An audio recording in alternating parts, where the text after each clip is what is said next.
Daniel 6, Daniel chapitre 6. On va lire tout le chapitre parce que c'est vraiment difficile de pouvoir couper dans le texte sans passer à côté de choses importantes, d'éléments importants et de ne pas avoir tout le texte dans son entièreté. Donc on va lire tout le chapitre. Je vais essayer de lire d'une manière un peu plus soutenue, mais j'espère compréhensible.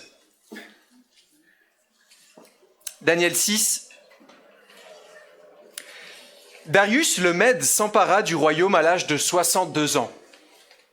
Darius trouva bon d'établir sur le royaume 120 administrateurs qui devaient être répartis dans tout le royaume. Il mit à leur tête 3 responsables. Parmi les figures, Daniel, afin que quelques administrateurs leur rendaient des comptes et afin que le roi ne subisse aucun dommage. Daniel se montrait supérieur aux autres responsables et aux administrateurs parce qu'il y avait en lui un esprit extraordinaire. Le roi pensait à lui confier les responsabilités de tout le royaume. Les responsables et les administrateurs cherchèrent alors une occasion d'accuser Daniel en rapport avec les affaires du royaume. Cependant, ils ne purent trouver aucune occasion de le faire, aucune faute de sa part, parce qu'il était fidèle et qu'on ne trouvait chez lui ni négligence, ni faute. Ces hommes dirent, verset 6, « Nous ne trouverons aucun motif d'accusation contre ce Daniel, à moins d'en trouver un dans la loi de son Dieu. » Puis ses responsables et ses administrateurs se précipitèrent vers le roi et lui dirent, « Roi Darius, puisses-tu vivre pour toujours ?» Tous les responsables du royaume, les intendants, les administrateurs, les conseillers, les gouverneurs sont d'avis que le roi proclame un édit comportant une interdiction sévère. Toute personne qui, dans l'espace de 30 jours, adressera des prières à un autre, Dieu ou homme, que toi, roi, sera jeté dans la fosse aux lions. Maintenant, roi, confirme l'interdiction et écris le décret afin qu'il ne puisse pas être modifié comme la loi des Mèdes et des Perses qui est irrévocable. Là-dessus, le roi Darius écrivit le décret d'interdiction. Lorsque Daniel fut au courant de la rédaction de ce décret, il se retira dans sa chambre, où les fenêtres de la chambre à l'étage étaient ouvertes dans la direction de Jérusalem. 3 fois par jour, il se mettait à genoux, priait et exprimait sa reconnaissance à son Dieu, tout comme il l'avait fait avant. Verset 12. Alors ces hommes se précipitèrent et trouvèrent Daniel en train de prier et de supplier son Dieu. Puis ils se présentèrent devant le roi et lui parlèrent de l'interdiction royale. « N'as-tu pas écrit une interdiction d'après laquelle toute personne qui dans l'espace de 30 jours adresserait des prières à un autre Dieu ou homme que toi, roi, serait jetée dans la fosse aux lions ?»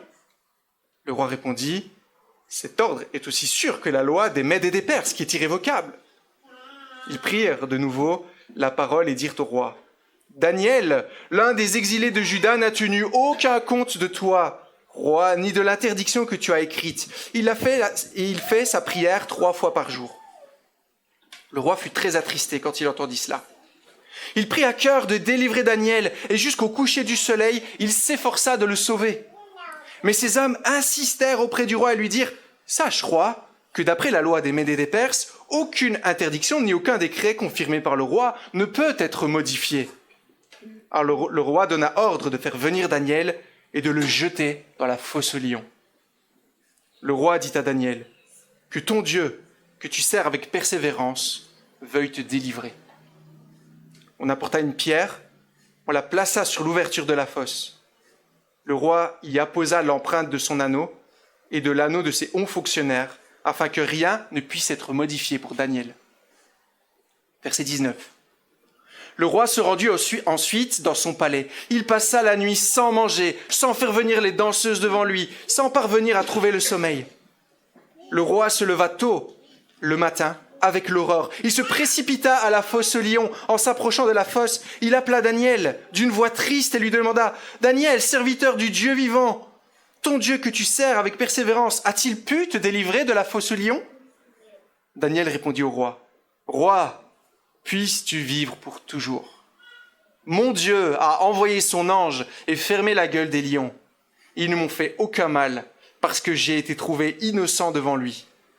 Devant toi non plus, roi, je n'avais rien fait de mal. » Le roi fut alors tout heureux, ordonna de faire sortir Daniel de la fosse.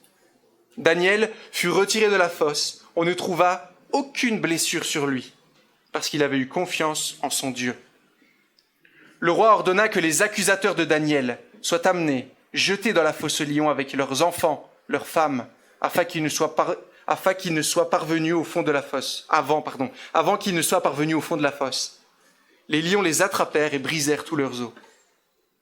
Après cela, le roi Darius écrivit à tout le peuple et à toutes les nations, aux hommes de toute langue qui habitaient tout l'empire, que la paix vous soit donnée en abondance.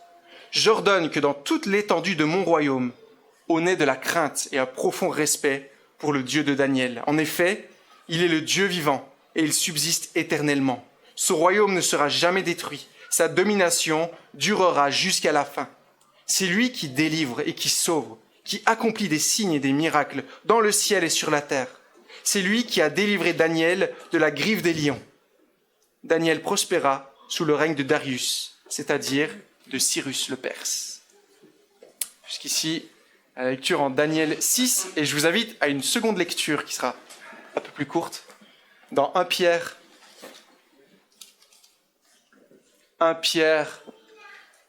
chapitre 5. « 1 Pierre, chapitre 5, verset 8.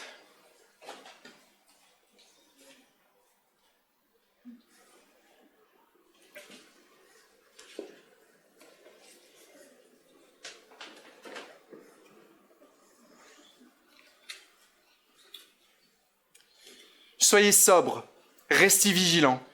Votre adversaire le diable rôde comme un lion rugissant, cherchant qui dévorer. Résistez-lui avec une foi inébranlable, sachant que les mêmes souffrances sont imposées à vos frères et sœurs dans le monde. » Jusqu'ici, la lecture, je regardais si j'avais bien lu tout ce qu'il fallait, et je vous invite encore à prier, et je laisserai la place à Valentin pour la prédication. Prions. Seigneur notre Dieu, notre Père, nous voulons te remercier pour ces textes de l'Écriture, pour ces histoires qui ont été vécues il y a tellement d'années et qui pourtant sont tellement d'actualité pour nous chrétiens. Seigneur, nous voulons que tu puisses nous enseigner ce matin par cela, par cette parole intemporelle, cette parole qui parle à toute génération, à toute culture, cette parole dont nous avons tellement besoin pour grandir, progresser, pour nous attacher à toi.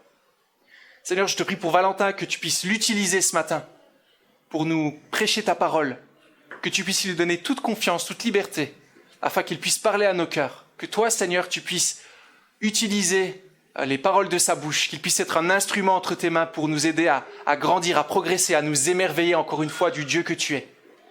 Seigneur, nous voulons te prier également pour les enfants qui vont rejoindre l'école du dimanche, qu'ils puissent eux aussi apprendre à te connaître et être transformés dès leur plus jeune âge. Seigneur, tu es un Dieu vivant, un Dieu vrai.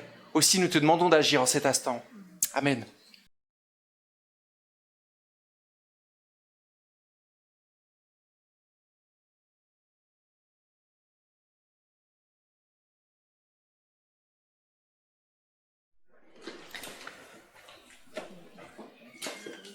Bonjour à tous.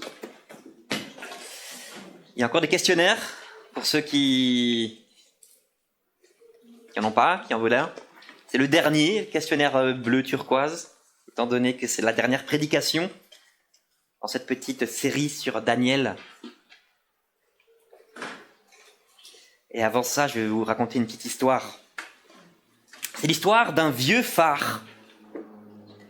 Un vieux phare qui est situé sur une côte rocheuse, au bout d'une côte rocheuse qui est constamment battue par des vents violents et des vagues effroyables. C'est une région où il y a des tempêtes presque tous les jours.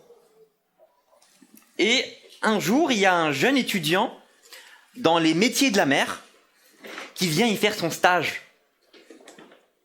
Et au fil des jours, il est impressionné par la violence des vagues, par le nombre de tempêtes qu'il y a dans ce petit coin du littoral. Et il en vient à un moment donné à demander à son maître de stage le gardien du phare qui vit là la nuit depuis plus de 40 ans. Mais dites-moi, vous n'avez jamais peur que la tour du phare finisse par s'écrouler avec toutes ces vagues, tout ce vent et toutes ces tempêtes? Et le vieil homme regarde le jeune étudiant avec un sourire tranquille et il lui répond: tu sais, moi je ne passe pas mes nuits à regarder les vagues et les tempêtes, mais je passe mes nuits à veiller sur le bon fonctionnement de la lumière de ce phare. C'est elle dont ont besoin les bateaux qui sont en mer, surtout si eux aussi sont au milieu de la tempête. Cette belle réponse nous ramène à une question que nous pose indirectement le chapitre 6 de Daniel.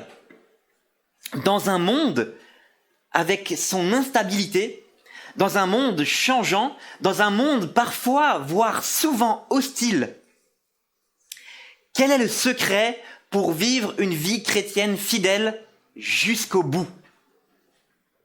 Jusqu'au bout, pourquoi?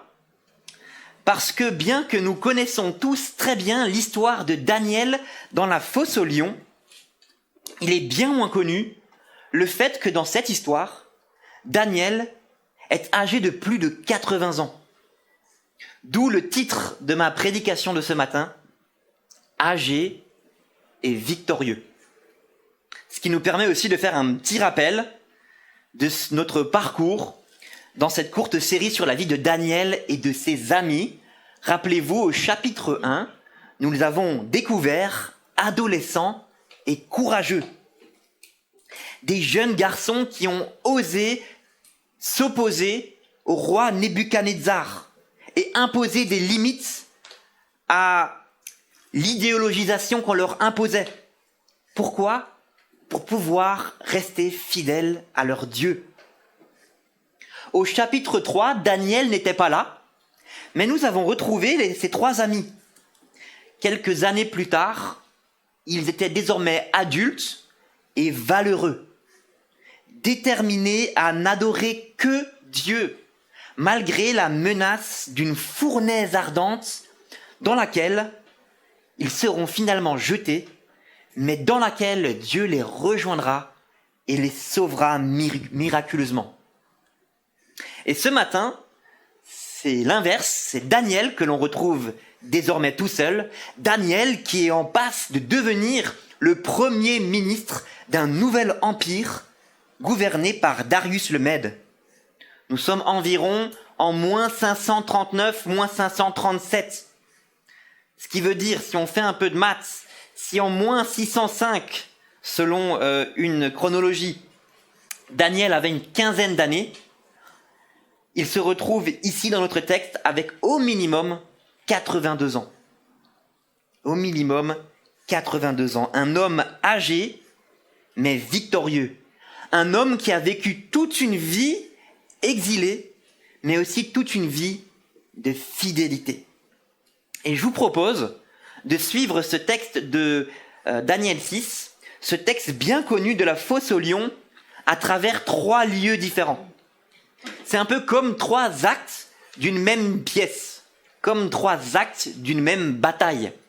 Acte 1, on a un complot qui se déroule dans le bureau du roi.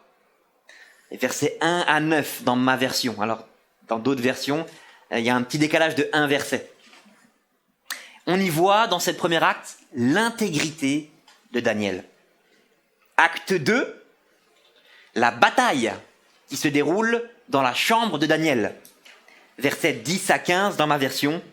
On y voit la priorité de Daniel. Et enfin, dernier acte, acte 3, la délivrance qui se déroule dans la fosse aux lions, les versets 16 jusqu'à la fin, où on y voit la fidélité de Daniel, mais aussi la fidélité de Dieu envers Daniel. 3 lieux, 3 actes, mais une seule bataille qui mène à une seule victoire, et nous allons voir à qui cette victoire revient. Mais commençons avec l'intégrité. Les versets 1 à 9. Le complot qui se déroule dans le bureau du roi. Belshazzar, fils de Nebuchadnezzar, vient d'être tué. Babylone est tombée et Darius le Mède s'empare du royaume.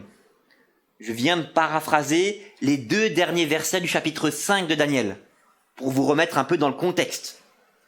Ce nouvel empire va désormais s'organiser autour de 120 satrapes. Dans ma version, c'est des satrapes, qui sont l'équivalent de préfets, si on veut, qui eux-mêmes sont dirigés par 3 chefs, 3 administrateurs en chef, ou peut-être l'équivalent chez nous, 3 ministres. Et devinez qui se trouve dans ce top 3 ? Daniel. Darius envisage même de lui confier la gestion de tout ce royaume immense qui s'étend de la Libye à l'Égypte. Mais cet étranger de 85 ans, c'est lui qui va devenir qui est le futur Premier ministre. Quand en France, on sait que depuis 5 ans, la durée moyenne d'un mandat de ministre est de moins d'1 an, on peut se demander, mais comment ce déporté juif parvient-il à se hisser et à rester au sommet du pouvoir, non seulement sous plusieurs rois, mais carrément sous plusieurs empires différents. Et ce, probablement pendant plus de 60 années. Aujourd'hui, ça paraît incroyable. Et pourtant, c'est ce qu'a vécu Daniel. Et nous avons la réponse au verset 3, peut-être verset 4 chez vous. Daniel surpassait les chefs parce qu'il avait en lui un esprit supérieur, un esprit extraordinaire dans la version de Valentin. Ce qui nous rappelle ce que nous avons vu au chapitre 1, au verset 17, Dieu qui donna à Daniel et ses amis de la sagesse, de l'intelligence, du discernement. Dieu a donné à Daniel cet esprit extraordinaire qui fait de lui un homme fidèle, un homme honnête, un homme engagé dans la cité, un homme irréprochable dans son travail politique, un homme incorruptible face à ses collègues ministres. Et c'est précisément ça qui a déclenché leur jalousie d'ailleurs. La jalousie de ses collègues, on la retrouve au verset 4 dans ma version. Alors, les chefs et les satrapes, retenez, les chefs et les satrapes, cherchèrent une occasion d'accuser Daniel en ce qui concernait les affaires du royaume. Mais ils ne purent trouver aucune occasion, ni aucune chose à reprendre, parce qu'il était fidèle et qu'on n'apercevait chez lui ni faute, ni rien de mauvais. Si on transporte à aujourd'hui, il fouille ses réseaux sociaux, il fouille ses comptes en banque, il fouille son historique de navigation, ils vont parler à ses amis pour savoir s'il y a quelque chose à trouver sur lui. Qu'est-ce qu'ils trouvent ? Rien. Alors, il réalise une chose, verset 5. Le seul moyen de faire tomber ce Daniel, c'est d'utiliser sa propre foi contre lui-même. C'est alors qu'ils montent ensemble ce complot pour piéger le roi Darius en utilisant à la fois de la flatterie, en lui disant « Ô roi, il n'est pas bon que dans les 30 jours qui viennent, quelqu'un d'autre que toi soit adoré et prié. » Le roi est flatté. De la flatterie, mais aussi de la tromperie. Chef et satrape, verset 3. Et ici, ils disent quoi ? Tous les chefs du royaume, les intendants, les satrapes, les conseillers, les gouverneurs, sont tous d'avis qu'il soit publié un édit royal. Probablement, ils sont en train de mentir. Ils sont en train de dire nous, mais aussi tous les autres. Ils sont tous d'accord pour qu'on publie cet édit. Tout le gouvernement est d'accord. Le roi est donc sous pression. Et sous pression, il cède. L'édit est signé. Pendant 30 jours, interdiction d'adresser une prière à un autre qu'au roi sous peine d'être jeté dans la fosse aux lions. Pour Daniel, cette situation, ce dilemme est redoutable. S'il cède, il va renier son témoignage de fidélité. S'il reste fidèle, il est en train de courir à une mort certaine. Mais ne vous y trompez pas. Derrière ces collègues ministres jaloux, c'est un autre lion qui est en train de rôder, comme nous l'a rappelé l'apôtre Pierre dans le texte que nous avons lu. Votre adversaire, le diable, rôde comme un lion rugissant, cherchant qui dévorer. 1 Pierre 5,8. Alors aux étudiants qui refusent d'avoir les réponses d'un examen à l'avance, par conviction que cela n'est pas une bonne chose, aux employés qui refusent de cacher une petite irrégularité dans leur bilan d'équipe, quitte à avoir leurs collègues contre eux, aux députés qui refusent de voter une loi qui pose de sérieux problèmes éthiques. Et ce genre de loi, il y en a de plus en plus dans nos pays. Quand on refuse ce genre de choses par conviction, et j'irai plus loin, quand on refuse le compromis par conviction chrétienne, la réaction des personnes qui nous entourent, c'est rarement de la fascination, de l'émerveillement et de l'encouragement. Bien au contraire, on doit souvent subir le rejet ou l'agacement. Pourquoi ? Parce que l'intégrité des uns met en lumière le compromis des autres. L'intégrité de Daniel était certainement en train de mettre en lumière le compromis des ministres qui voulaient peut-être profiter de leur place de pouvoir pour pouvoir avoir quelques privilèges. Donc lui, l'intégrité de Daniel a rendu son témoignage vraiment fort dans cette situation. Mais en même temps, elle en a fait une cible. L'ennemi, ce lion qui rôde, connaît parfaitement la nature humaine. Il connaît parfaitement ce qu'il y a dans notre cœur. Il va exploiter les faiblesses, les brèches des uns, comme ici l'orgueil du roi Darius qui allait prendre plaisir à être flatté. Et il va aussi retourner les forces des autres contre eux-mêmes. La foi et la fidélité de Daniel va se retourner contre lui. C'est pourquoi une vie d'intégrité ne nous met pas à l'abri du conflit. Bien au contraire, elle le rend souvent inévitable. Une vie d'intégrité rend souvent le conflit inévitable. Et moi, quand je regarde ma vie, je suis obligé, face à ce texte, de me demander, mais est-ce que c'est mon intégrité ? Est-ce que c'est ma foi en Dieu qui génère généralement les conflits dans ma vie ? Et je suis assez triste de dire que non. C'est bien plus souvent mon orgueil, c'est bien plus souvent mon caractère, mon impatience qui vont générer le conflit.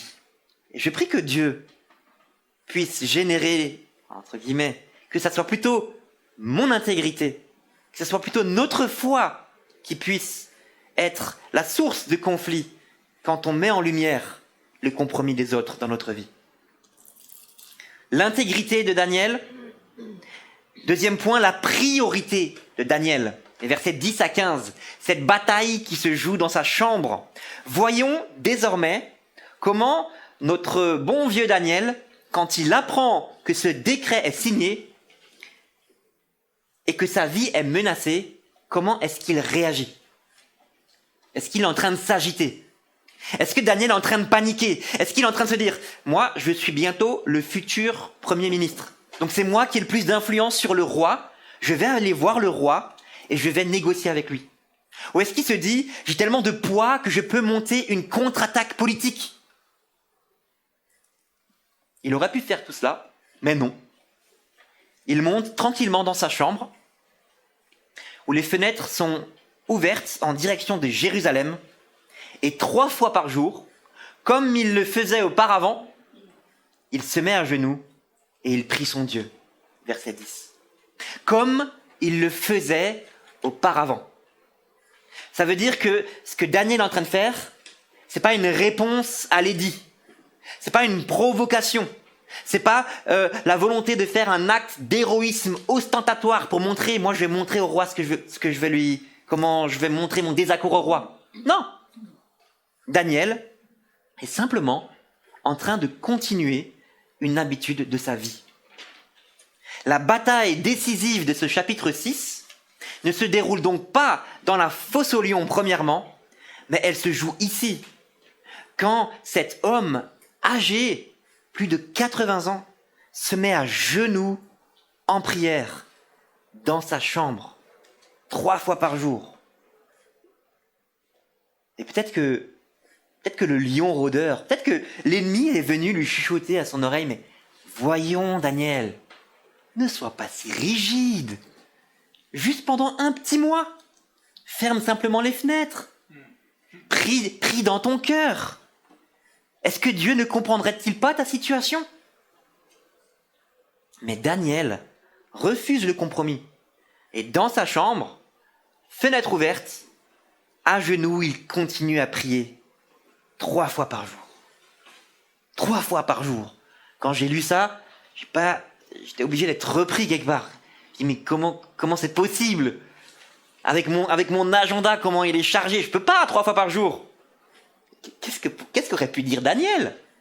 Daniel, il était en passe de devenir le premier ministre du plus grand royaume de l'histoire, presque. Un empire gigantesque avec des millions d'administrés. S'il y avait bien quelqu'un qui avait un agenda bien surchargé, plus surchargé que le mien, ou que le vôtre, c'était bien lui. Et pourtant, 3 fois par jour, il s'arrête.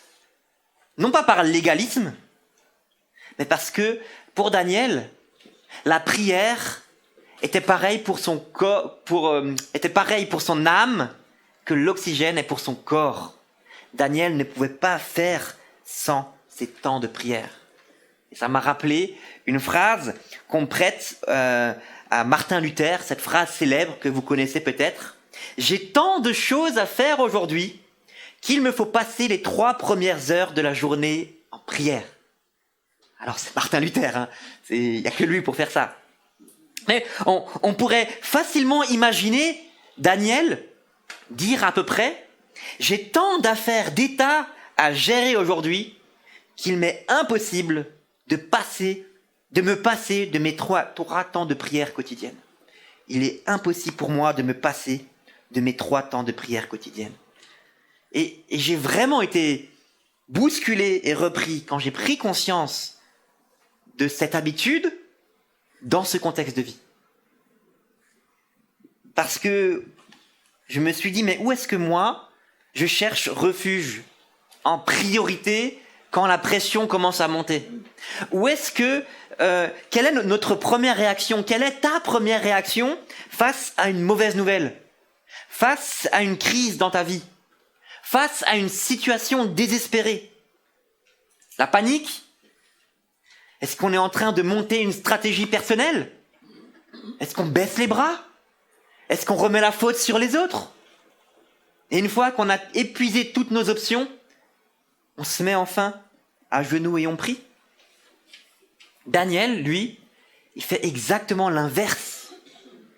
Et on peut se demander, mais c'est quoi son secret pour pouvoir avoir ce caractère, pour pouvoir mettre en œuvre cette habitude ? Quel est le secret de son intégrité ? Ce secret ne commence pas au chapitre 6. Il faudrait qu'on remonte de nouveau, il y a 2 prédications au chapitre 1. Quand déjà, adolescent, Daniel a pris la ferme décision de ne pas se souiller devant le roi. On ne devient pas aussi intègre, aussi discipliné et aussi fidèle à 80 ans si on n'a pas commencé à l'être bien plus jeune. Sème une conviction, tu récolteras une décision. Sème cette décision, tu récolteras une habitude. Sème une habitude et tu récolteras un caractère. Voilà le secret de Daniel. Le secret, c'est l'habitude du lieu secret. Son secret, c'est l'habitude du lieu secret qui forge au fil des années, au fil des décennies, son caractère et son intégrité. Nous avons vu son intégrité. Nous avons vu sa priorité. Voyons maintenant le fruit de sa fidélité. Versets 16 à 28. la délivrance qui se déroule dans la fosse aux lions. Daniel est surpris en prière par les chefs et les satrapes. Le piège se referme donc sur Darius et sur Daniel. Verset 15, dans la version, désolé si vous avez un petit décalage de versets. Verset 15, Darius doit appliquer son décret irrévocable. Verset 16, Daniel est donc jeté dans une fosse épouvantable. Verset 17, on place une lourde pierre pour sceller l'entrée de la fosse. Et nous voyons Darius, au verset 18, qui retourne à son palais plein d'angoisse. Darius qui va même passer une nuit blanche, rongé par l'anxiété, par les remords. Quel comble, n'est-ce pas?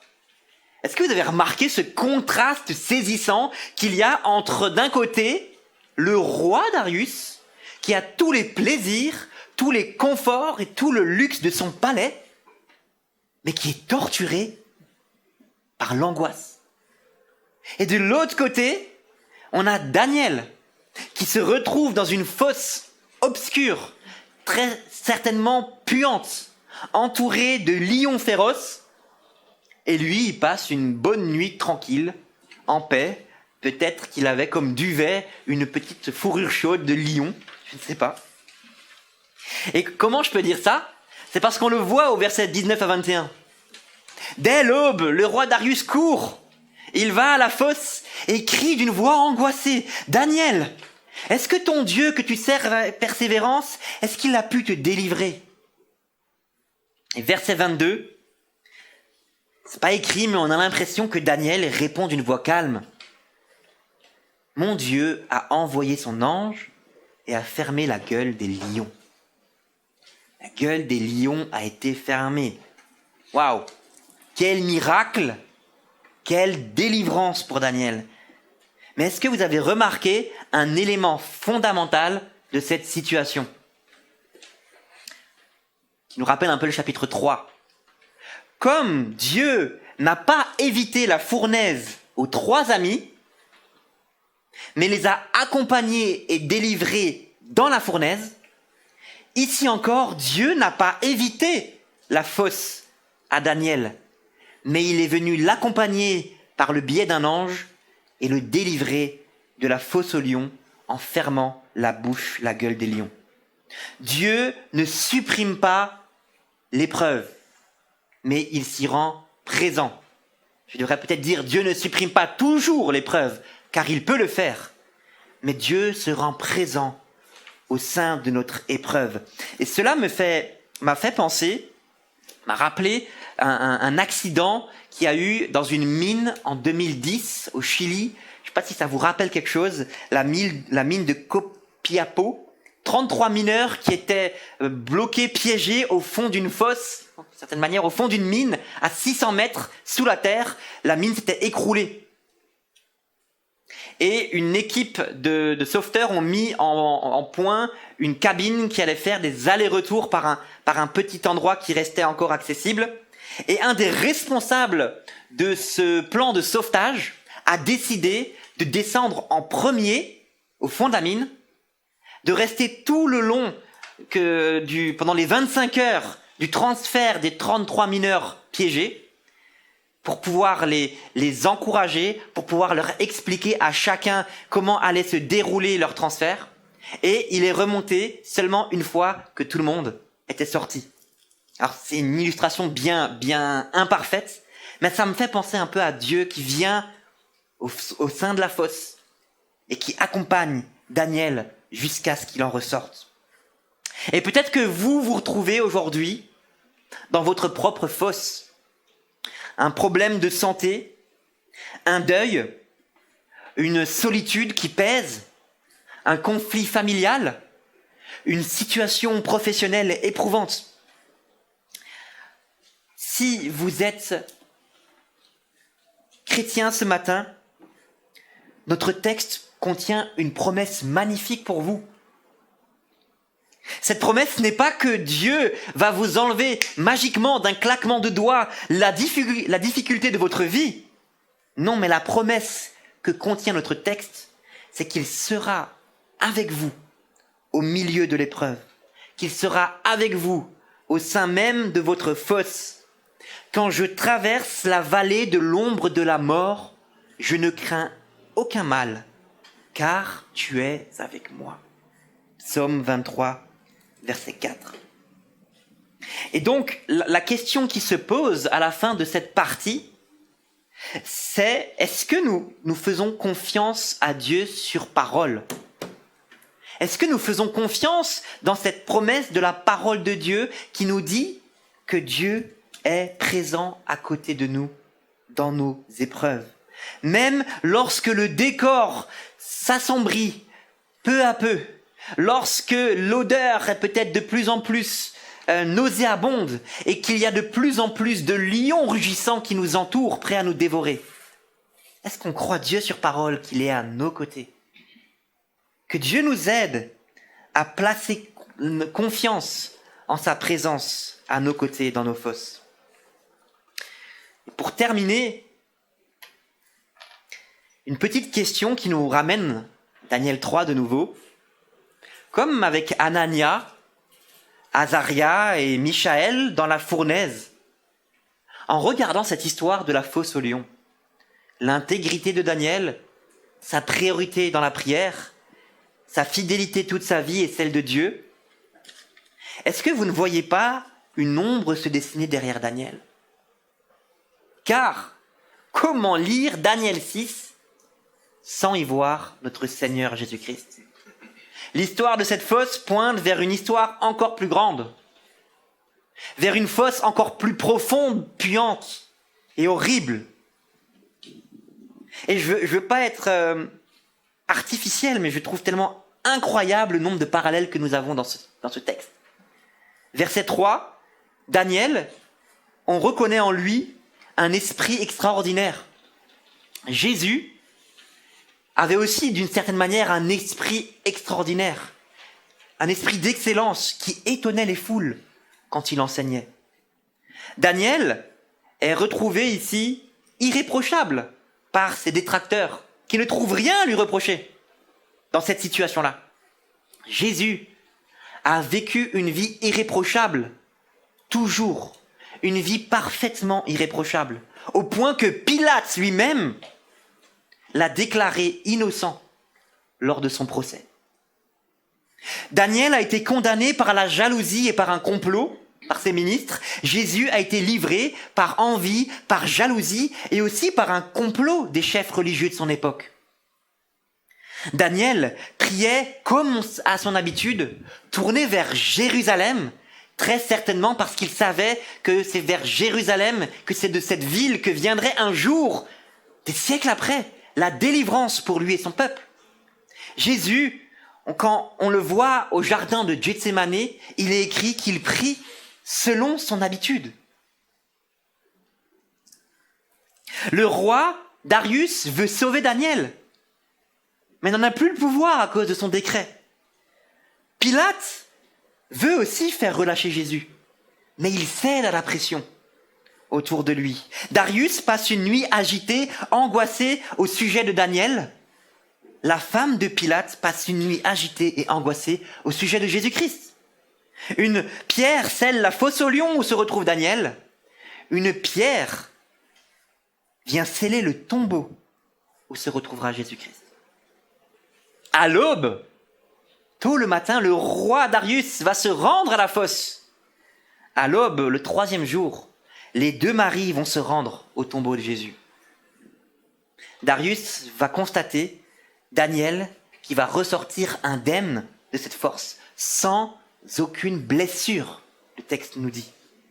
Jésus, au matin du 3e jour, ressort de son tombeau triomphant de la mort, car il a vaincu la mort.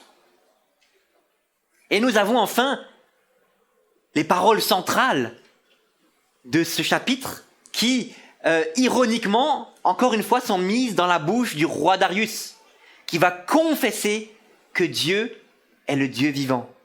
Car il est le Dieu vivant, il subsiste éternellement, son royaume ne sera jamais détruit et sa domination durera jusqu'à la fin. Verset 26. Verset 27, c'est lui qui délivre et qui sauve, qui opère des signes et des prodiges dans les cieux et sur la terre. C'est lui qui a délivré Daniel de la puissance des lions. Le roi Darius confesse le Dieu vivant. Mais le jour où Jésus-Christ reviendra, ça ne sera pas simplement un roi païen qui va confesser que Dieu est vivant, mais c'est toute langue qui confessera que notre Seigneur Jésus est Seigneur et Sauveur. Mais il y a une différence essentielle dans ce texte par rapport à ce que Jésus-Christ a vécu.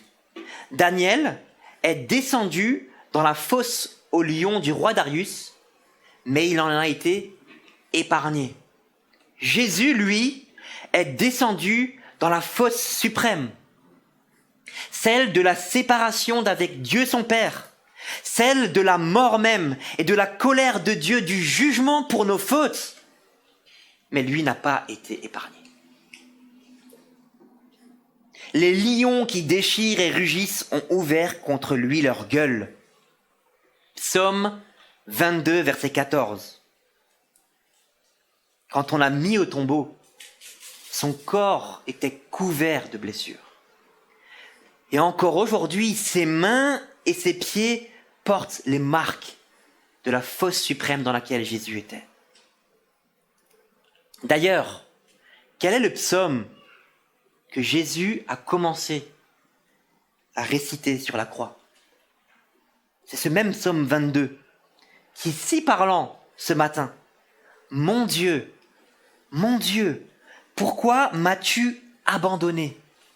Et t'éloignes-tu sans me secourir, sans écouter mes plaintes?